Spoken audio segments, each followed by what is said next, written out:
Are you tired of the marketing guessing game? Does your website feel more like a digital billboard than a client magnet?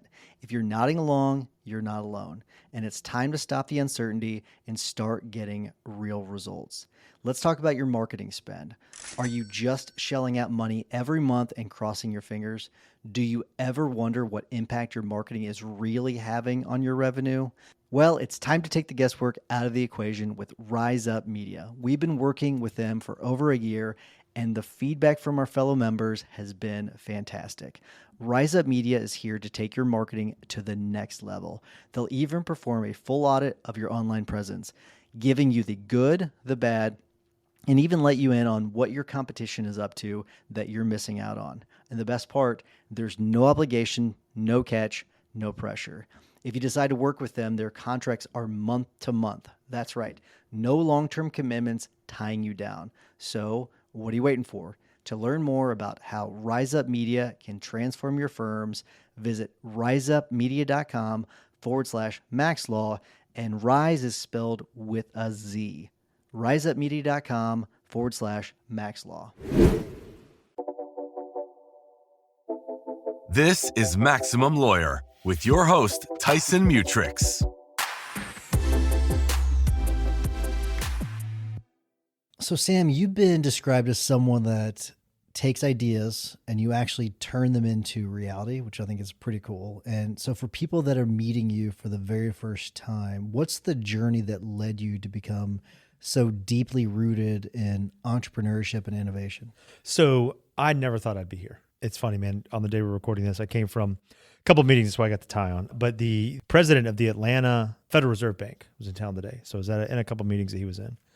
And he never thought he'd be running a Federal Reserve Bank, which is like, 12 people do it, 10 people do it? I don't know. And I'm sort of similar. To hear that, I'm like, yep, I know what you're talking about, man. Because I did not study business in college. I studied history. I was like, I took macroeconomics. I got a C-. I was like, that's fine. I just got the requirement out of the way. I'm never going to do anything with business. My dad was in healthcare and was a healthcare entrepreneur. I just didn't think I was going to do it. Thought I might teach or work at a nonprofit, do something kind of benevolent. And that was it. And was on that path, graduated college, came back to Nashville, needed a job. I worked in hotel management for 2 years, which in retrospect was awesome. Was where I got my business education. Worked for Marriott Hotels, largest hotel chain in the world. Got leadership training, learned how to read a P&L, hire, fire, sales, customer service, everything. But then again, wanted to work somewhere where I felt like I was making a difference. Went to a nonprofit, and it was there down the hall, a guy named Steven. We were talking one day about, this is way back in 2006, about how young people who we were working with at this charity, man, they were online. They were on their phones. They were on the internet.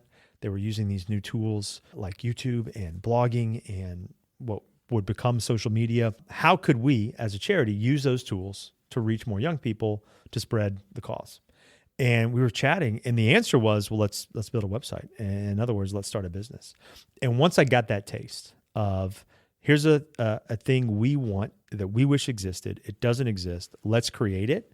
I knew, I was like, look, this is what I'm going to do the rest of my life. And not run this single company, but take ideas, do something with them, turn them into reality, maybe help other people do that. So I ended up starting 4 different businesses throughout my time before coming into my current role, running the Entrepreneur Center, which is teaching people to do that same thing. That's awesome. I want to focus in on one of the first things you said. The history part of it was interesting. I do think that they should teach more history in business class. That way people aren't repeating those mistakes. But the hospitality side, I think there's a lot of value in you starting over in hospitality. What are some of the lessons that you learned from that? Man, it's funny because, again, several people have said something to the effect of, life can only be lived forwards but understood backwards. Or we all like to think like, oh, here's my resume. Look, it all makes sense. But it's like, no, dude, in the middle of it didn't make sense at all. Hotel management for me, it was the only job I was qualified for. So in college, my part-time job was I connected microphones like we're using here at college, because they would have corporate meetings or people get married, chapel services, things like that. And that was my job. So I knew how to do that. And the Marriott Hotel by the airport in Nashville was hiring for an audio visual technician, I think it was. It paid $13 an hour. I was like, dude, I'm gonna be so rich, because I made almost like half that in college. And that was the job. And so it was going and connecting microphones, but the way that most hotels, but especially Marriott, was like, you're front lines. you're talking with customers every day. These business customers were paying a lot of money. The meeting business of hotels is very high margin. So it really matters to keep those customers happy. And so understanding that now, that I think is part of going back further, how I grew up in a family that was very warm and welcoming. Whether it was welcoming people into our home to stay with us or at the holidays. Again, lots of families do that, but just that understanding. And a lot of that was probably our faith upbringing. My parents and I grew up very religious, very Christian. And so part of that hospitality, that kindness, that loving kind of nature was also part of it, making other people feel comfortable, feel warm. And so doing that in a corporate setting was something new. I'd stayed at hotels before, of course, but thinking about it, I remember our director of operations talking about, someone staying at this hotel today, they've maybe saved up for a whole year, a whole decade to stay here. And what experience would we want them to have? And that was part of the Marriott's philosophy. The family who started that was taking care of the employees, will take care of your customers will come back. And several businesses since then have employed something. Southwest for a long time used that. And so just that idea of making people feel welcome and seeing there's an entire business around that is something pretty unique, and it was pretty fun to be a part of. I don't know why I was thinking about this yesterday, but I was thinking about Pizza Hut. And Pizza Hut I used to love going as a kid, right? You'd go, you'd have the red lights above the booth, you'd go and sit in there with the family, the smells of it. And then it feels like sort of corporate America took over Pizza Hut. And now it's this very just watered down, very streamlined marketing where you can't go in there and sit anymore. You have you order your pizza for delivery, or you pick it up. And it really made me, I was thinking like, okay, what makes like the local pizza place better? Just take the pizza part of it out, right?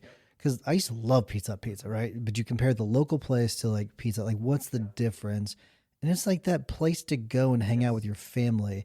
And that's what's really interesting about, you were talking about the Marriott. And I feel like that's what we've lost in businesses, many businesses. You've lost that part of it where it's like the human part of it. They've just kind of stripped down, let's cut down all our costs, let's increase all of our profits. And here's what you ordered, right? And it removes all that human element of it. Yes, man. Okay, dude, we're jumping into it. I love it. I love this. Okay, so yes, you're completely right. Because what do we want? All of us we want to belong somewhere. So part of my other through line through my life, again, looking back, is this phrase: the height of my success is directly related to the depth of my community. So the height of my success directly related to the depth of my community.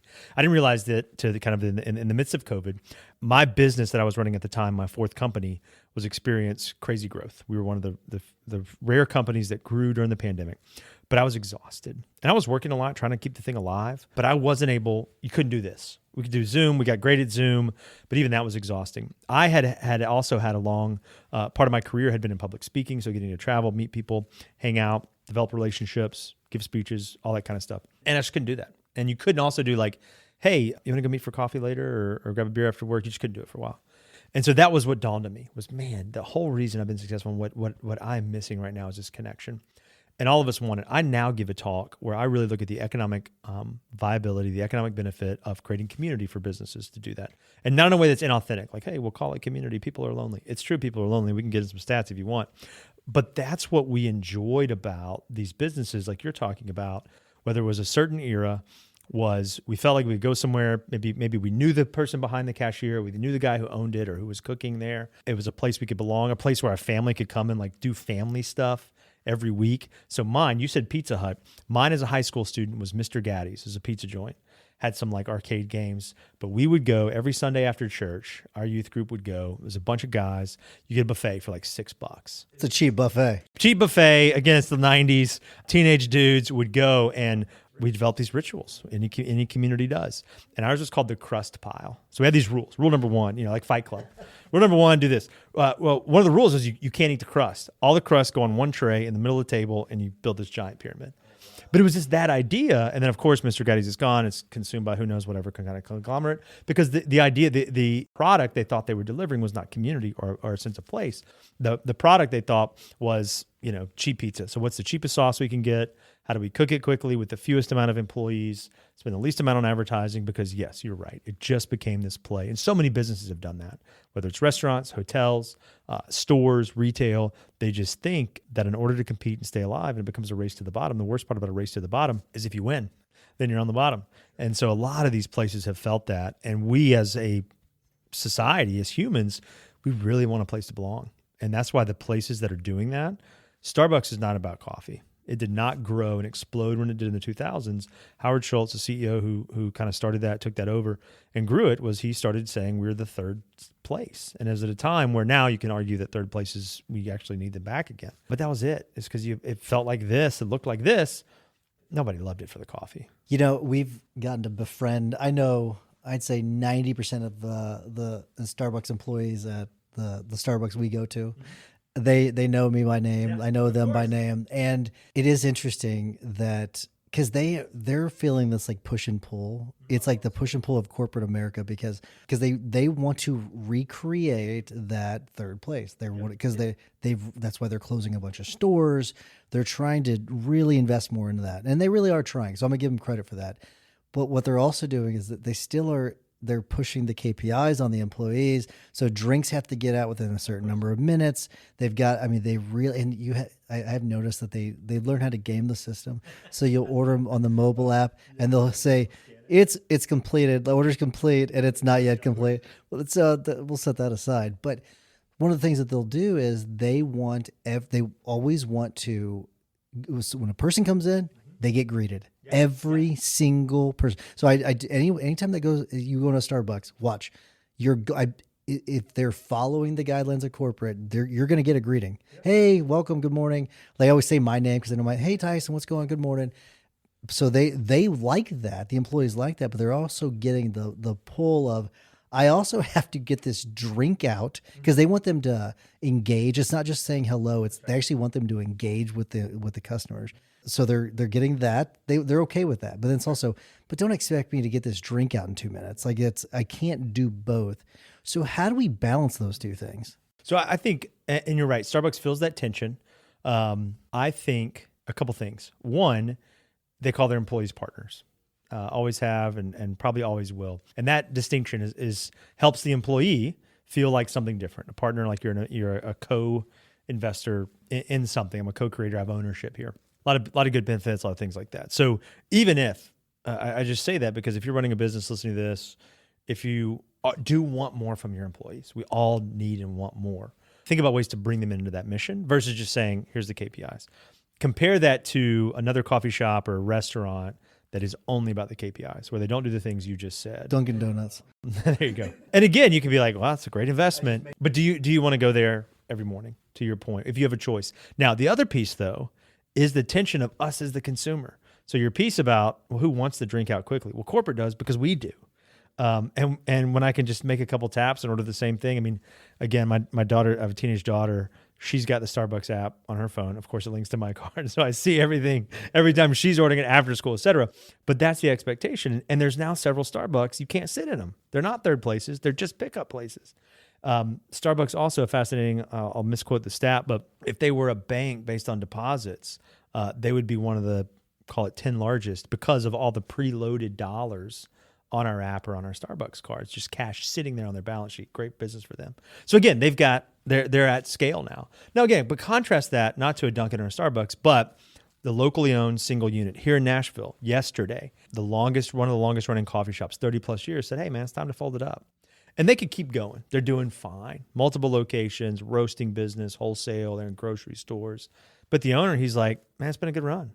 And it's one of those people like, oh, here's Nashville, another one bites the dust. And I'm like, I don't know, man. I think 30 years of running a profitable business that was a community staple, like it's not on him to run it forever till he dies, if his kid, so we've got to recalibrate some success. But if you go to Fido and you have they put a countdown clock, kind of like the ones here. So, because it's 2 years in the making. And he did say, he goes, when locals close, they say, it's like the last week, you better come. He's like, no, man, we're going to celebrate these last 2 years. So it's like, my lease is up, but he's got a clock, the number of hours. And so it's one of those things, like, don't say you didn't get a chance to go to Fido before it closed. And go, they have the best thing there, if anybody's listening. Happens to go, the Bachelor Bomb is this hangover cure. It's a whole wheat bagel with a bunch of peanut butter on it. It's called the Bachelor Bomb. It's awesome. Anyway, I love a peanut butter bagel, so that's awesome. there you go. But again, contrast that small unit versus the corporate that doesn't care about your name versus the corporate that does. And that just it ends up in the choices we all make every single day based on where we're at. And when, again, back to my hotel experience, that was the other thing we said is like, there are people who stay in this hotel more nights than they, or a hotel with Marriott, more nights than they sleep in their own bed. So folks who are the highest status, some folks sleep in hotel beds 300 nights a year. And they want the same bed, same sheets, the same remote control, the same chicken breast, the same fill in the blank. And they want that consistency, but also still with some service, with some kindness, with some community. I wonder if there was any lessons you picked up about, and maybe it's just the phraseology, certain things that you said, certain things that you picked up, using their first name, all of that. Are there any little tricks that you think people can use when it comes to their practices, when it comes to, better communicating with their clients, or at least conveying the service in a better manner? Mm-hmm. I think it is. I think there's a couple things. One is, and I see this a lot in the services business. I mean, part of it was because I was an entrepreneur. I have an attorney, I have an accountant, I have a wealth planner. I had these people, not because I talked to them every day, and hopefully I needed them sparingly, especially on the attorney side, just for setup, hopefully. Setup and acquisition versus I got this letter. But again, like there was such relief in knowing that for a long time I could call Rob. If I need something, got a question, whether it's like, here's a sticky employment thing that happened, help me talk through this. And just knowing, having that person there. And it was because they would take time to get to know the business. They would patronize the business. And as he was growing his book of business, that's who he wanted to know.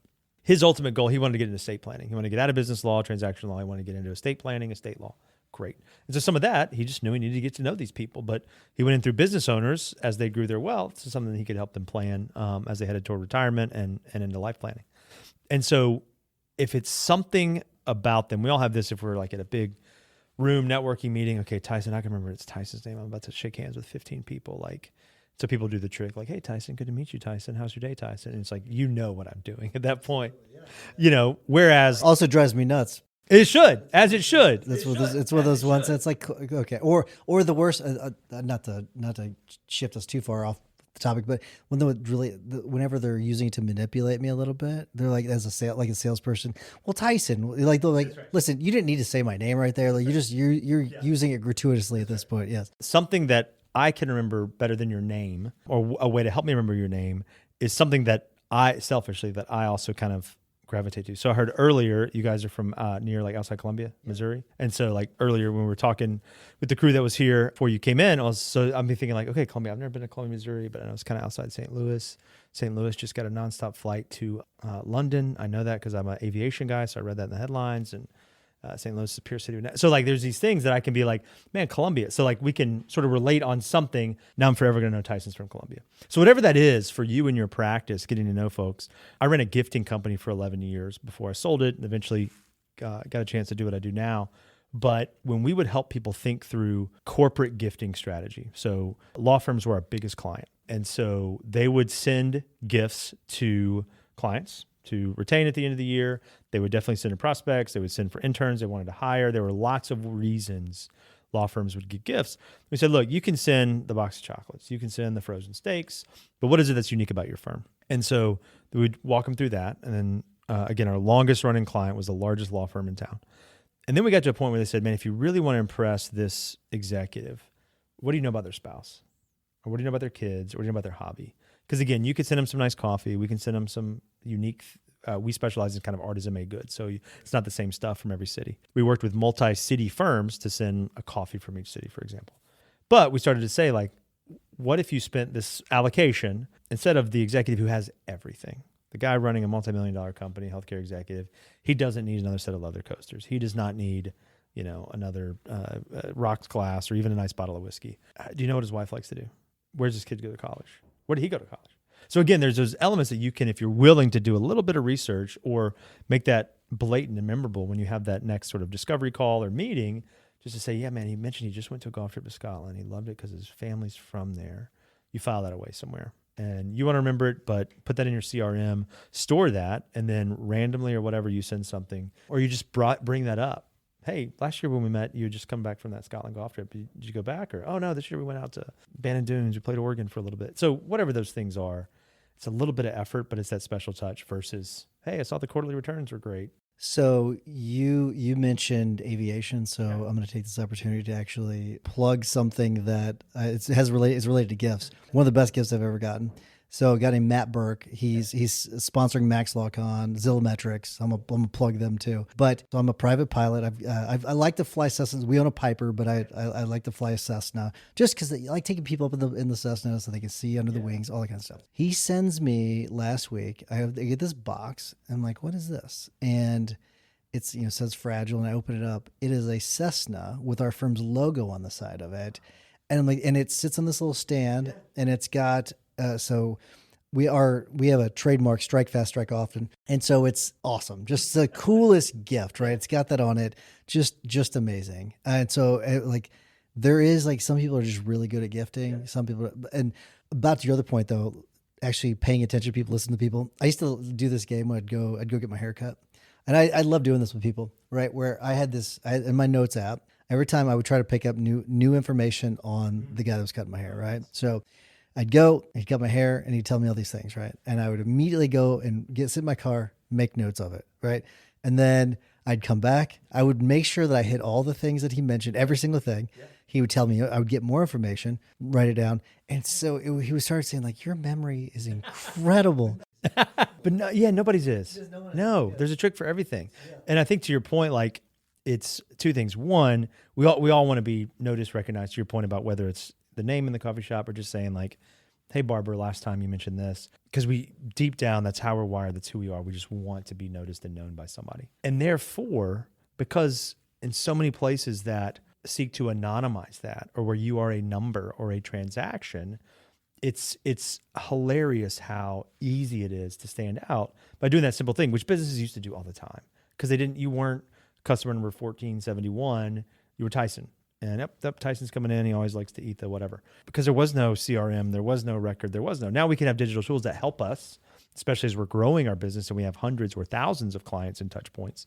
We can rely on that technology, but that's it, man. And that's what I tell my kids is to stand out nowadays. It's not necessarily to get noticed digitally by thousands, but I think it's to get known and remembered by the right folks, to ask the right question. In order to do that, where just help people feel like they matter. So you said the phrase, and I couldn't remember the full phrase, about deeper in the community. What was it again? Yeah, the height of my success is related to the depth of my community. I love that phrase. I'd never heard that. So height of my success is related to the depth of my community. Is that okay? So how do we go deeper in the community? What are some ways of doing that? Great question. So there's a couple ways that we do it. So I'll kind of break this down a couple ways. Number one, what is community? Because we can call a lot of things community. We like to use that word. It feels good. But community is only true when three requirements are met. The first is safety. So we have to feel safe in a place, and that could feel safe in a place of work, place of worship, whatever that is, physically safe, psychologically safe, mentally safe, emotionally safe, all that kind of stuff. We want to feel safe. And the reason is because our brains have always been wired. That's our whole reason we formed tribes and groups early on. Then growth. We want to be at a place where we want to grow. And so this is why we go to school in community, while we teach each other things, because we get smarter when we're together. And the third is meaning. We're the only species that thinks on a higher plane. So we form communities to seek meaning, whether that's religious, philosophy, whatever that is. So if those three things are true, then we've got community. Now, the ways that we do that, and again, research backs up, three simple things we can do to build real community. Number one is to eat together. And so again, there's an endorphin release when we're eating. We're at the same height. We put down our weapons, again, thinking back to our early brains, early ancestors. We put down our weapons, we picked up a spoon. And so that's just part of how we're wired physiologically. Research also backs that up. I've done a lot of research on this, but there's a book called Eating Together, where a woman does research. She looks at potluck culture, so covered dish culture. And it's fascinating. It's kind of boring. It was her dissertation, but it's just fascinating about how she studied all these cultures. And there was just kind of, because especially at a potluck where the CEO is bringing a dish, just like the janitor, whatever you want to do. And so it's just a unique kind of culture that we've developed and just around food. And so you want to build teamwork, you want to build camaraderie, just eat together. Doesn't mean you have to pay for it all as the boss, but it just means you can go out, you can do an outing, you can bring your lunch, I'll bring my lunch, let's just sit together and eat. The second is sweating together. So again, releases endorphin. And so if we move together, it doesn't have to be a CrossFit workout, hop on a bike, run 100 miles, but if we just exert ourselves. So if we were to go on a walk right now and talk, we would feel more bonded than if we're emailing each other or doing a Zoom call. So the more we can move together, we don't have to be moving in the same place at the same time. So if you're on your headset doing a lap and I'm on mine and we're in different countries, just the same as if we're side by side. So you can do this virtually. You can still do it virtually. That's right. And so it can also happen with teams. Teams feel bonded if you guys have a physical challenge together. So it could be a step goal, or it could be like, hey, we're all going to do 1,000 push-ups amongst us by the end of the week. Because even if I'm doing mine and you're doing yours at a different time zone or a different time of day, collectively, I'm thinking about Tyson. Yep, great. So a release of endorphins. If you ever know people who have done CrossFit, of course you do because they talk about it, but it's because it's built that community around it. Peloton, it grew in that we think it's because they ship bikes to homes. That's part of it. But they have a whole community around that they've built that has led to their success. The last piece is in service.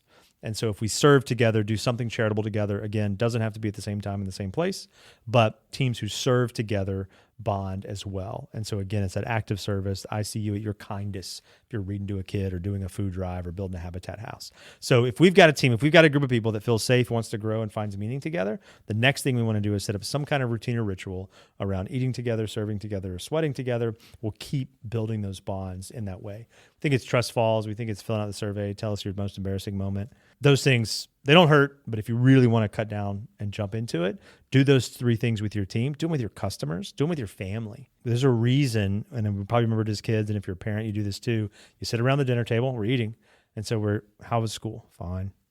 We know that. And so if we can find rituals of story together, then we'll build those connections, getting people to talk about that. I love that. That part of the video is just, we can just clip that, and like that's awesome. I think that's a great game plan. It's something we do. Like one of the things we try to do is like make sure we like build traditions as a family. Like so when we're sitting around the dinner table, what's the funnest thing we did today? Like so we just kind of go around.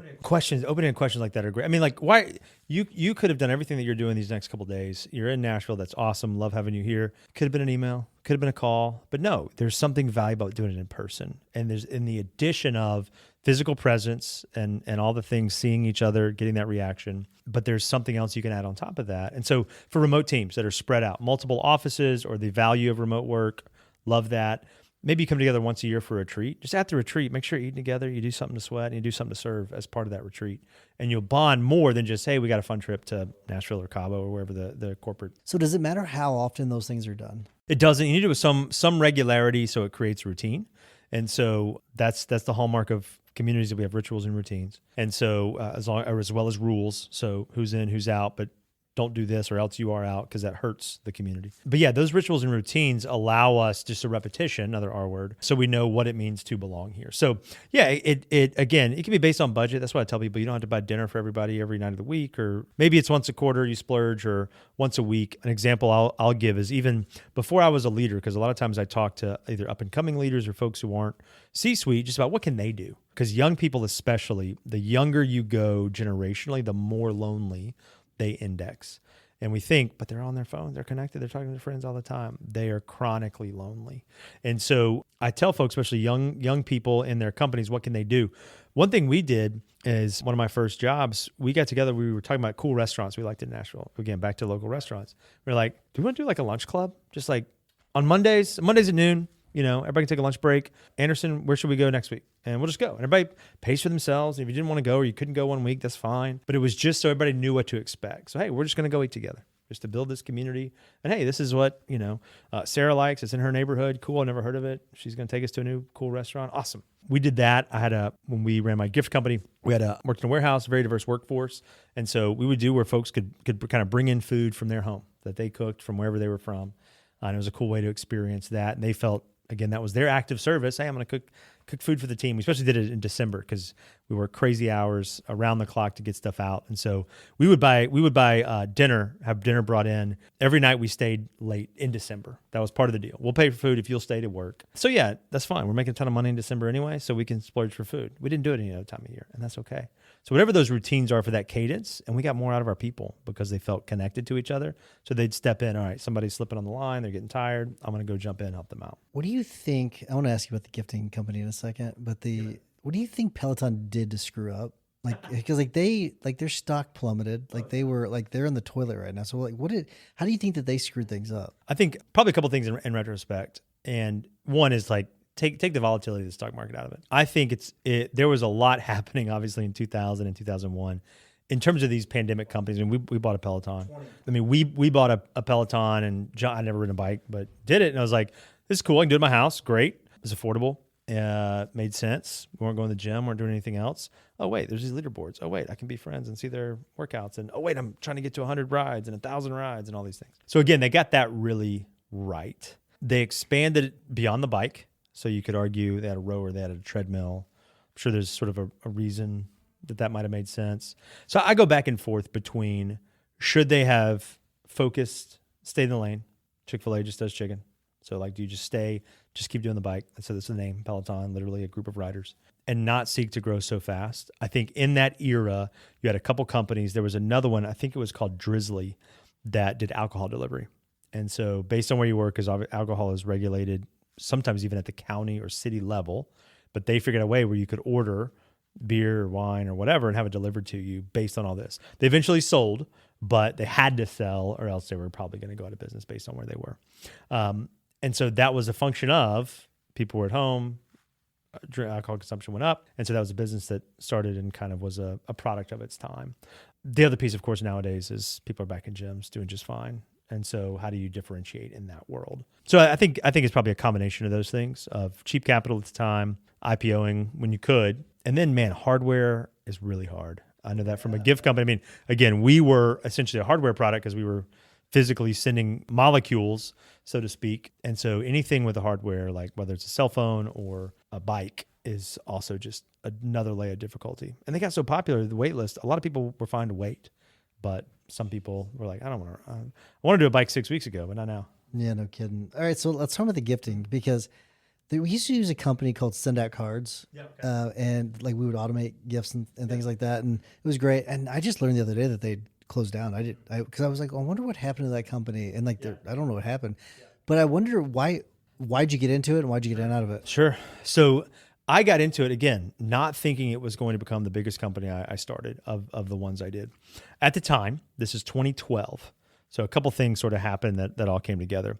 One, I was traveling and speaking at the time. I was kind of doing that mostly full-time, was running a branding marketing company also. So I got a chance to go to cool cities. And that's why when somebody says they're from somewhere, maybe I've been there. But when I went, if I brought something back for the family, I didn't want to bring back a stupid keychain. I was like, I'm going to go to the local bookstore, get a book for the kids, or maybe bring back some local coffee or a chocolate bar for the wife or something like that.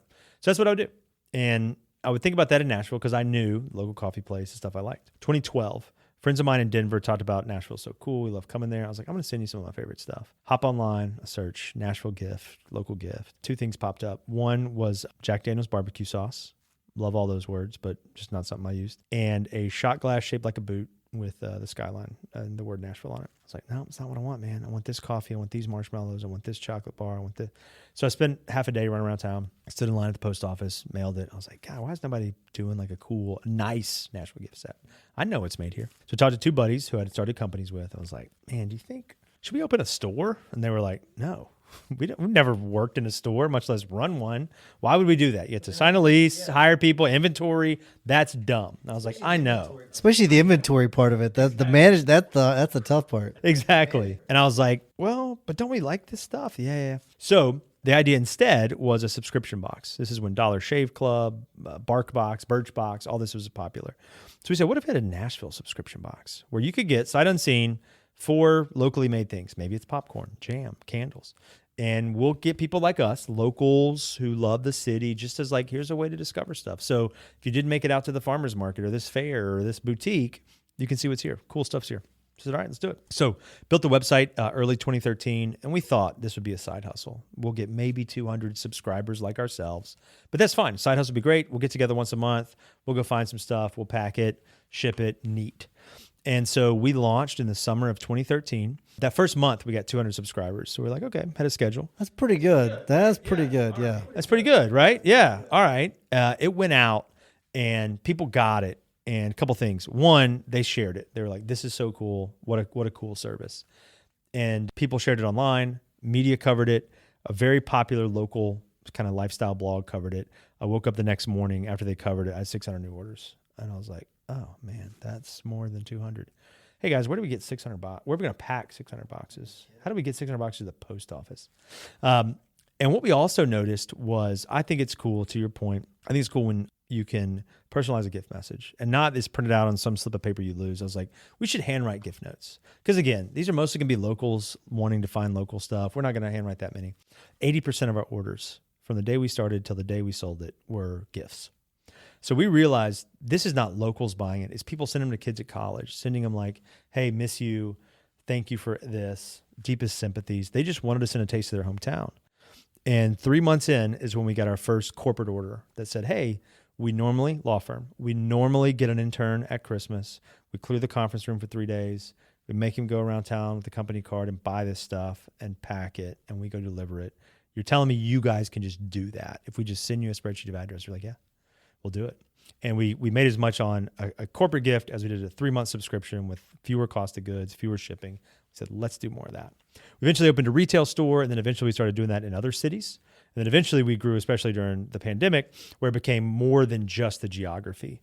And so it allowed us to truly go nationwide. We were looking for an investor and ended up finding an acquirer in the process. And so that's how was kind of the very condensed version of that. I'm very curious if the company that acquired you all is the same one that sends them out of Cleveland. It's either Cleveland or Cincinnati. This was not. So this was a private equity play. They were trying to do a roll up with some other brands. It was not well managed post acquisition, unfortunately. And so there was some upside. There was a good kind of 6-month run when I was still there running it, but eventually sort of was under resourced. A couple challenges it faced given where the economy was kind of 2022, Silicon Valley Bank, some of those things were happening. Corporate budgets pulled back for about 6 to 9 months. So ultimately, no. But part of that, to your point, is there has been some roll up. I knew you used to know that space very well. And there were lots of people. I would get calls from saying, oh, I see what you do in Nashville. I want to do this in Pensacola or Cleveland or fill in the blank because we love our city too. That's what I thought we were going to do prior to the pandemic. We were working on a business model to actually go franchise it, where you find somebody, whether it's Columbia, Missouri or St. Louis, Missouri, who loves their city, knows what's there, but knows that there's people who want to send and a taste of that city or represent that city well.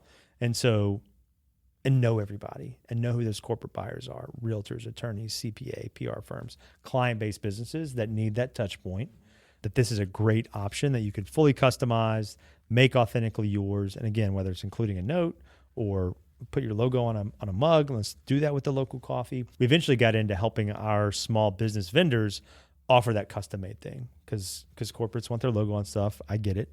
But let's not put it on something that nobody wants to display. So if you put it on a locally roasted bag of coffee or a chocolate bar or something like that, then that stands out. People keep that around, or at least they remember it as they consume it versus like, here's another Yeti. I mean, it's good. It's a Yeti. It works. But I need another Yeti. Like I need a hole in the head. You know what I mean? But so the reason why I asked about Cleveland is Hunter Cavell. I think it's Cleveland, not Cincinnati, but he sent me for the last 2 years. He sent me this box from Cleveland, and it was a bunch of it was chocolate. It was like a popcorn. It was like a seasoning. There was a barbecue sauce. The funny thing about the barbecue sauce was it was this barbecue sauce. It didn't taste like regular barbecue sauce. It was a little different. So I used it for like other things, and I used it like really quick, and I ran out of it. And I'm like, where did that barbecue sauce come from? I could not remember where it came from. And last Christmas, I get a box, and there it is. And oh, thank goodness. And it's funny. And I was also kind of wondering, like, oh, not that I was expecting. I was like, oh man, I wish Hunter had sent me another one of those boxes. That was really cool. I liked it. And it didn't come. And I didn't get to like 2 or 3 weeks later. And someone had stuck it under a desk. Oh, yeah. And I was like, what is that box? And opened it up. I was like, oh, that's freaking awesome. And it was so, luckily, like nothing in there went bad, but it's such a cool thing. One thing we talked about doing was for the firm, like we have people all over the country, and we thought it'd be really cool from each city where we have an employee. We have a basket that we send to each client. And I thought that would be but it's sourcing all of those things. See, that's what we did. We would say, great, tell me the cities. And have each person tell me what they like, and then we would do the logistics on that. See, that would be so awesome because I mean, like off the top of my head, I'm not gonna be able to name them all. Like Eau Claire, Wisconsin, you know, like yeah, right. You can get real small. Absolutely, yeah. Real small town if you want, because something is made there. That was a cool thing to discover. And now what I do, and even seeing it around the country, I mean, like somebody is roasting coffee, making candles, probably making popcorn in Eau Claire, Wisconsin. Like in all these cities, because the barrier to entry for a lot of these businesses is low. You don't have to open a factory to do these things. A lot of these things can be great home-based businesses, and you can work on the quality of it. A lot of these folks where the partner, the spouse may be doing something, working somewhere, and they moved because of that, and they can't find work or don't want to find work. I mean, we had so many vendors who were stay-at-home moms, but wanted to do something during the day. Their kids were in school. So they wanted to do something from 9 to 2. And they would tell us, they were like the best, still to this day, the best pancake mix I've ever had was a woman here. And she was like, I drop the kids off at 9. I'll mill and bag pancake mix until 2, and then I'm done. So if you need something after 2, I'm with my kids. Sorry. And that we were like, cool, we can work with that. Like now that we know that. So if I need 500 bags, because I get a big order, she's like, you need to give me a month. I was like, okay, cool. But that was how she wanted to run her family and run her business. And eventually the kids got older and she just didn't want to milk pancake mix. She's got a different job now. So we see those things happen all the time, but to know what that capacity is, we had other folks who were like, no, dude, I'm taking this thing to the moon. I'm going to sell it to Kraft Foods. I'm going to get a couple $1,000,000. You see me at the beach. You're like, okay, cool. That's the American dream, whatever you want it to be. Well, let's shift gears a little bit. I want to talk about the Entrepreneur Center because I think it's a really cool thing. So you run the Entrepreneur Center. I wonder what made me think, really, my first question was like, okay, like, I wonder if there are like certain bedrock principles that you all focus on that every business needs to start with. And so talk about that a little bit. So there's probably a couple things within that. So the Entrepreneur Center has been around 15 years.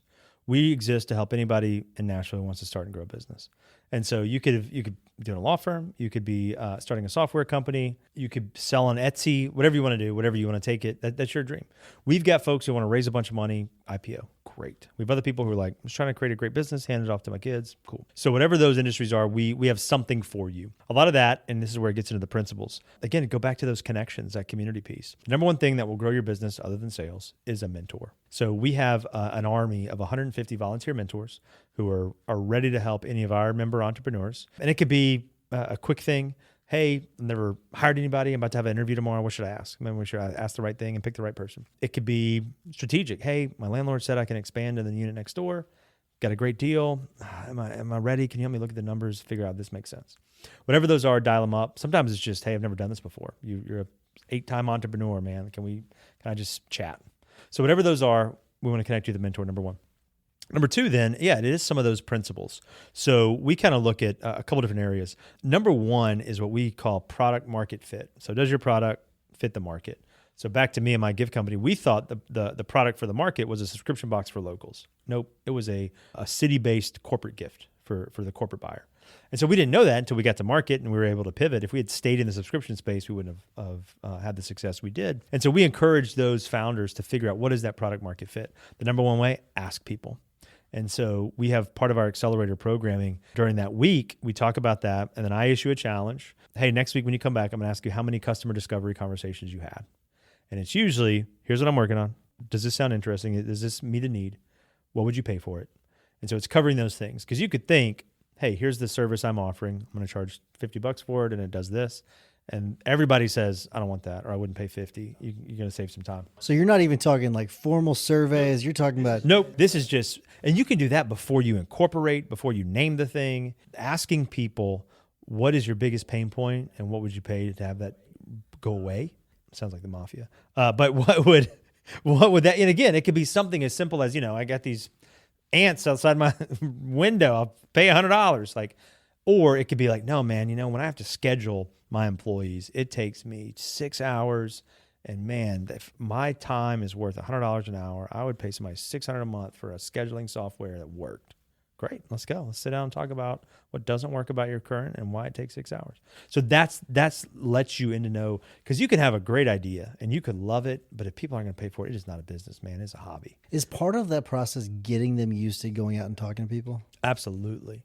So that's when, again, these aren't necessarily like, maybe I should make a list of kind of these 10 commandments or something, but things I find myself saying over and over again. To your question, yes. As a founder, even if you're not going to be the front guy forever, you are, as a founder, you are the lead salesperson. And if you think sales are slimy and you don't like sales, again, I got okay with sales when I realized I have something that's going to help them. And that's all I'm telling them about. And if they don't need it or want it, cool. That's great to know. I'll go on to somebody who does. And so when you see yourself as that, as no, they have a pain, that is painful. This scheduling for them is painful. I have something I'm going to help them. So of course I'm trying to ease their pain. So when you look at it like that, then it doesn't feel, we all get to like the used car salesman, the slimy guy. Well, yeah, because he's trying to sell somebody something they don't want or need. And so if you don't want to do that, you shouldn't do that, period, ethically, then don't do that. So yeah, you're the front person. As you grow, you can't do all the sales and you can bring on somebody to do those things. But yeah, for a very long time, you were going to be the lead sales dog. Product market fit. And then it's the go-to-market strategy. So hey, I know who I'm selling to. I'm selling to, stay-at-home moms who this. Great. Well, where are they? Where do they hang out? What media they're consuming? What apps are they on? Where they go in the community? Because again, we're like, we'll put up a billboard on this interstate. Well, if that's not the interstate stay-at-home moms are driving on, then everybody who's not interested in your product is going to see it. So being really smart about that. The number one thing, I said this earlier today, your job as an entrepreneur is just to not run out of money. Just don't run out of money for as long as you can. And you can not run out of money because you're making sales. That's the best because you get to keep all that money. You can not run out of money because you borrow some. That's fine. You get to pay it back and pay back a little bit more, but that can help you not run out of money. Or you can raise it. And so again, that's also good because you maybe don't have to pay back as much until you have some kind of event, an exit, but there's different ways to do that. And then your job when you have the money through sales, borrowing, or raising it is to make it last as long as possible. And that's all entrepreneurship is. And so you as the leader, as the founder, as the entrepreneur, those are those things to keep in mind. Knowing who your market is, knowing how to reach them, and then managing those dollars when you get them, that'll lead to the success. Helping with all that is that mentor. Yeah, the thing in undergrad at Mizzou, my undergrads in marketing, business marketing, and they're always say number one rule of business is break even. You want to break even, hit break even is what you want. Like that's where you want to get to. It's not like, you want to make billions of dollars. Sure. Like you want to break even. That's like number one. Now, you mentioned the sales part, so I want to go back to that a little bit. And so Alex Hermosi, I don't know if you follow him much, but he talks about he's this 100 millionaire or whatever, and talks about a lot of different things. But one of the things he mentioned was you should be in charge of sales for as long as possible because that's like the engine that drives everything else. Yeah. So whatever your sales are, whatever you could be selling widgets or legal services, doesn't matter. You need to be in charge of that for as long as possible because if you lose control of that and someone takes it, that's bad for your business. So that's a good bit of advice. I think it's great. Yeah. I wonder how much bad advice you see, business advice you see online or other places, and what are some of those things that people should stop listening to? People ask me like, who does the EC, the Entrepreneur Center in Nashville, compete with? And it's really nobody locally. Like we actually could use more educational resources, especially those that are in person. We offer a lot of virtual stuff, and you might meet with a mentor virtually. But as the city's growing and as more people here are and become entrepreneurs, we had 40,000, I think, new business applications, LLC filings in the state in 2023. So it's the demand's there. The help is needed. But it's the competition, like with anything else, is people's time. And when I can scroll and see some bit of advice from somebody, that's a temptation. So obviously, no such thing as get rich quick. No method by which that's true or it will ever happen. Number two, I would say passive income is usually a myth. Oh, I'm going to just create this business and it'll give me passive income. Again, there are some models of income that you are not working equally hard for, that over time the input is less and the return is greater. Like insurance or something like that. Yeah. Obviously, investments are that, right? Investments can be that, insurance can be that. Some asset ownership, whether it's nowadays maybe crypto, I know nothing, very little about that, real estate, et cetera. So there are some things like that, but again, it's still over time. I think that you can do this alone. This idea of like, man, your family doesn't believe in you, your wife, you just do it anyway. Go about it on your... No. Again, nobody, all the single name people, Elon, Oprah, Beyonce, whatever, they've got an army behind them and always have, and some other kind of a benefit, whether they acknowledge or that or not. So I think by partnering with someone, in my 4 businesses, I always had a co-founder and I never regretted it. My equity share was less, but I could not have done it. Now, in finding a co-founder, I always partnered with somebody who had a different skill set than me. We never duplicated skills on the founding team. As we grew, maybe we needed duplication to scale, but that was something that I think don't be afraid or ashamed of that. Now, partnering with the right business person, it is as intense and legally binding in many cases, a partnership as a marriage. And so be very deliberate about that, about how things are divided up and what those agreements are, but don't shy away from it. Well, how do you do that, I wonder? Because like-minded people tend to hang out with like-minded people, right? So how do you find the right fit for a partner? Man, I tend to equal ambition, but different skills is sort of what I find. And maybe that's somehow how I gravitate in my friend set. I've started businesses with people I've known. One time I jumped on as a number two. So I was kind of in between starting companies. Somebody I admired was starting something. He was like, why don't you come in as like the number two, not as a co-founder, but help me do some of these other things.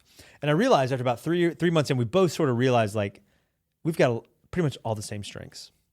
And that's cool, but this was your idea. You need to go run it. You need a true number two, not a mirror, whatever you want to call it. He and I are still great friends. He's doing great things now. He grew and exited that company and is leading here, great organization in town, and we're still friends because we both realized like we're both strong at this. We both love this, but the things you're doing is like, I wanted to do that, or we should do that. So, but that frank, honest discussion. And if you're already friends and you can have that, then you can say friends after that piece. But well, how do you decide who should be the one and number two? I wonder, because like that is something where, because I'm a firm believer there should be one decision maker. Like you both can't run the firm together. How do you make that decision? Is there certain traits that would make the number one, number two? Can you give some guidance on that? Yeah, the way we always did it was, what is the decision? So, for example, with my gift company, there's actually 3 of us co-founders. And so if there could always be a majority vote with 3. But if somebody wasn't available or somebody was like, I don't even know, was like, let's defer to the expert. So I would be the sales guy, finance, kind of the growth minded. And so if the decision was about that, again, they would ask great, smart, penetrating questions that could help us really unpack the decision. Somebody else was marketing the brand, the trajectory, the story. So if it was a question about that, like that's what he's good at. And if he's wrong, then we'll talk about it and we'll deal with it and figure out how we need to address it going forward. And then we had somebody else who was operational. And so how do we scale the actual physical and shipping piece of this? And so trust is at the heart of that. So just like a good marriage, just like any sort of good friendship or business partnership, it's do we have that trust? Because if it's I'm questioning every decision you're making, it's because then there's not trust. And do we really need to be in business together? Even if it's different skill sets, even if we have fun on the weekends, enjoying whatever hobby, if I don't trust you to run this business, then that's a critical issue. If you didn't trust your wife to parent your kids, then we've got bigger problems to talk about. It's not the decision of you let them stay up, or there's a lack of trust there. So it can be the same way in business. And it equally matters if you're seeking investment. Not all capital is the same. And so sometimes we like to think that because we watch Shark Tank and we're like, hey, they got $100,000 from one of them. That's great. But you can see that in Shark Tank that I don't watch it a lot. I do appreciate what it's done for kind of my industry, so to speak, and the popularity of it. But, Lori's money is not the same as Mark's money in terms of their background and their connections and their brand. And so based on what product you've got, the capital is not equal. And so it's the same in any investor that friends and family, your uncle's money may not be as important or different than the banks or whatever that may be. So thinking all about that back to community, it's people at the end of this thing, that we're dealing with people as part of this, whether they're employees, co-founders, customers, employees, all those elements. It's still the human side of this we got to keep in mind. Let's talk about first hires. Do you have any guidance on so let's say you're starting out by yourself. Okay. Because one of the first questions I always get from law firm owners is, okay, what should be the first hire? Right. And a lot of times it's, should I hire a receptionist? Should I hire an assistant? Should I hire an office admin? Should I hire an attorney? Should I hire a paralegal? Do you have, and so we'll have to be a little more general when it comes to running a business, but I'm guessing the principles are going to apply the same. My first hire was always a shortstop. So I play baseball. So the shortstop is the most versatile position on the field. They can usually play anything from second base to center field to pitcher. And so it was always somebody who had a lot of different talents, knowing that early on they were going to be doing a couple of different things. So at the gift company, our first person, she was doing sales. She was sourcing product. She was out networking. She was very organized. So she did a couple things that took a thing off of each of the co-founders' plates. And so she was only able to stay. We didn't need a shortstop forever, because eventually as we grow and specialize, okay, now somebody can just do sales. But then she gets a choice. Hey, if you want to stay a shortstop, you can go find another company who needs a shortstop.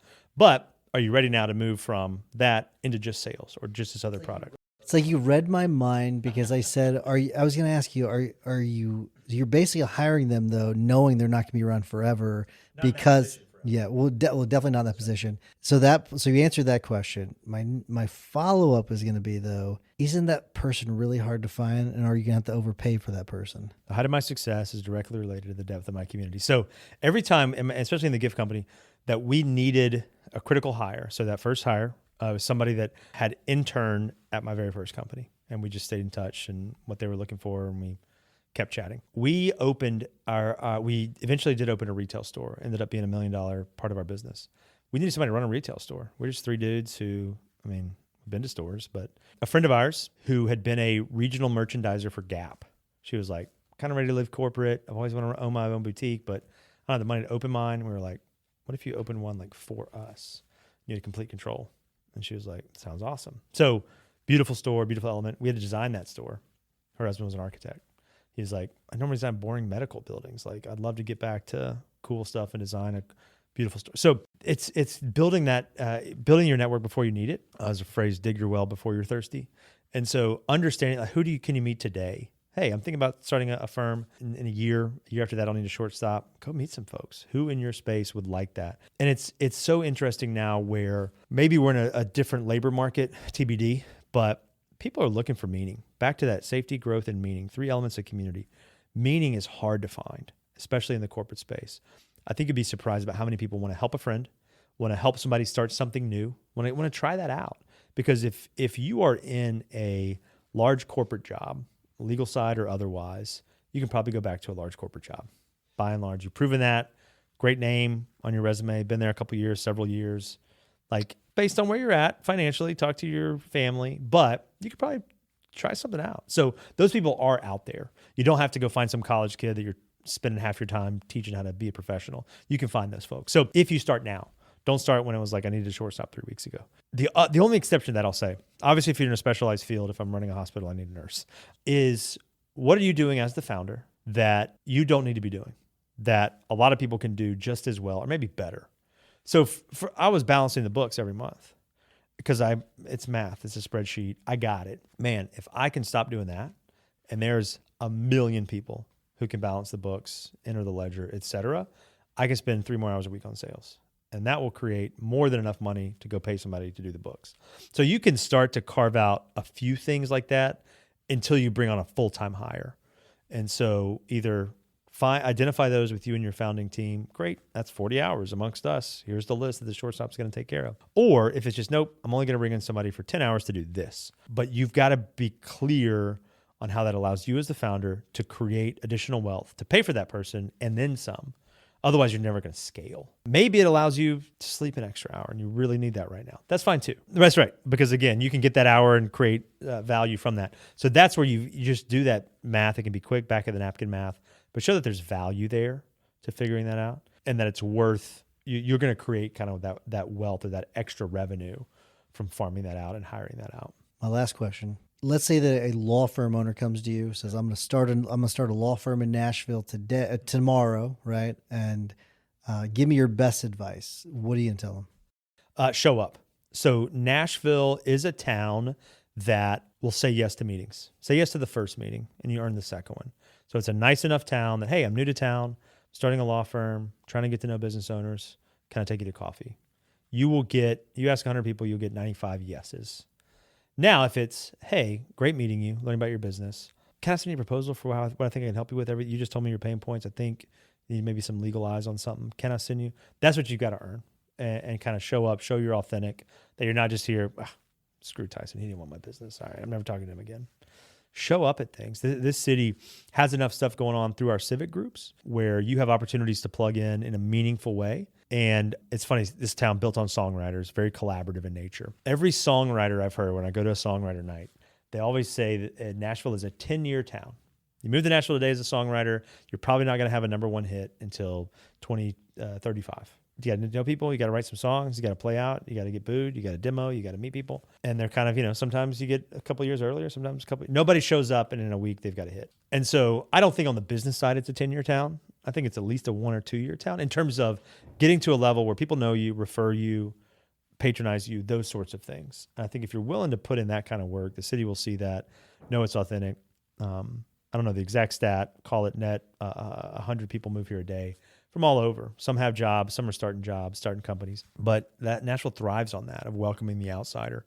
And so you have a chance to do that. If you move here to start it, or if you leave a big firm, you've been here for a while, you're ready to hang up your own shingle. The city embraces that with as many new businesses and even just nuances of specialties within the legal field that are ever emerging. There's entire parts of firms, but entire firms that are starting to really understand and leverage and think about AI, crypto space, the creator economy. All these things that we would not have thought of if we had been chatting when you started your podcast are now realities. And so mastering one of those, but getting to know folks and letting them know how you can help them, you could make it work here. Even if it is a 1 or 2 year city, and let's say any city is 1 or 2 years, I think that if you think on the 10-year horizon or even longer, I think it's gonna be really helpful for you to know like you're not gonna be an overnight success. You might get lucky and maybe you will be, but you're not gonna be. So I think it's great guidance. I think it's great advice. So I appreciate doing that.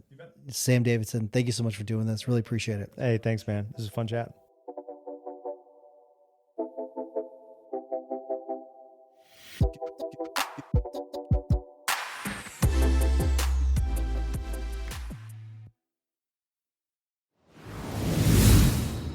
The annual Maximum Lawyer State of the Firm survey is officially live and open until November 16th. This is your chance to see exactly how your firm stands up against others across the country, what they're spending, where they're getting clients, what's actually working right now. It's faster and more impactful than ever, and when you complete it, you'll get the full report for free, plus be entered to win a $500 Amazon gift card. Results and winner will be presented live on January 8th at 2 p.m. Central Time in the Maximum Lawyer Facebook group. Head to maxlawsurvey.com to be a part of the most influential report shaping the future of law firm ownership.